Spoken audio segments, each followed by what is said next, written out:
Herkese merhabalar. Kanalımıza hoş geldiniz. Ben Tuğçe. Bu tarifte annem sizlere tam aradığınız kıyır kıyır bir tuzlu kurabiye tarifi verecek. Annem sizlere. Kanalımıza abone olmayı unutmayın. Sözü anneme bırakıyorum. Tuğçe'ye çok teşekkür ediyorum güzel sunumu için. Ben Tuğba. Kurabiyemin iç dokusunu sizlere gösteriyorum. Ne kadar güzel kıyır kıyır harika bir kurabiye tarifi vereceğim size. Ve ayrıca çok bereketli lokmalık tam 100 adet kurabiye çıkardım. Ve sözü fazla uzatmadan tarifime geçiyorum.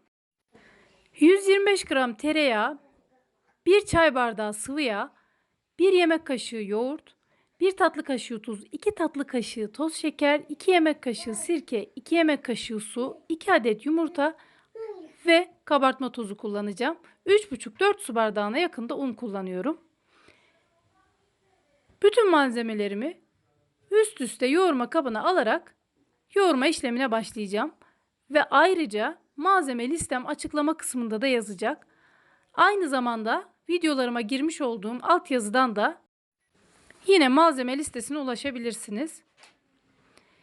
Yumurtaları eklerken yumurtanın birinin beyazını üzerine sürmek için kullanmaya bir kenara ayıracağım.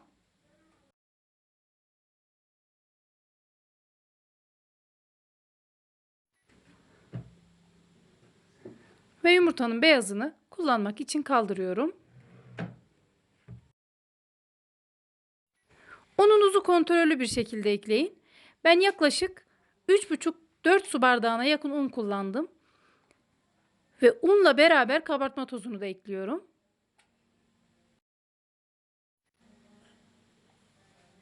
Hamurumu yoğurmaya başlıyorum.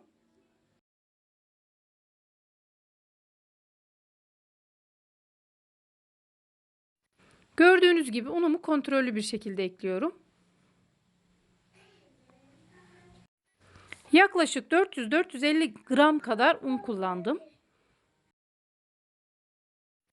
Ben 2 yemek kaşığı da çörek otu ekliyorum. Çörek otu arzuya kalmış. İsterseniz eklemeyebilirsiniz. Sadece üst kısmına çörek otu atabilirsiniz.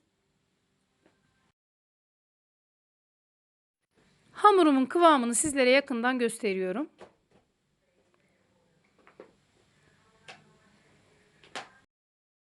Şekil vermek için hamurumdan fındıktan biraz büyük parçalar koparıp yuvarlıyorum.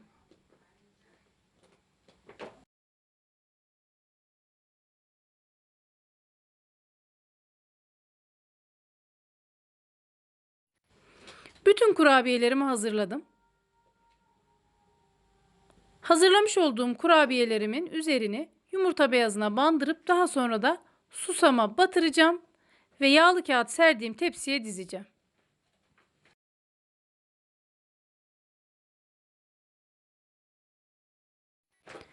Bu kurabiyemden tam 100 adet kurabiye elde ettim. Çok bereketli. Mutlaka denemenizi önerdiğim bir kurabiye tarifi. Kurabiyelerimi hazırladım ve 170 derece önceden ısıttığım fırında pişirdim. Harika, bereketli kurabiyelerim pişti. Dediğim gibi tam 100 adet kurabiye çıktı. Altı da üstü de gayet güzel pişti. Kurabiyemin iç dokusuyla sizleri baş başa bırakıyorum.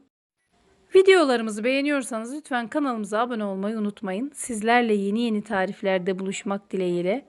Hoşça kalın, afiyetle kalın. Her şey gönlünüzce olsun.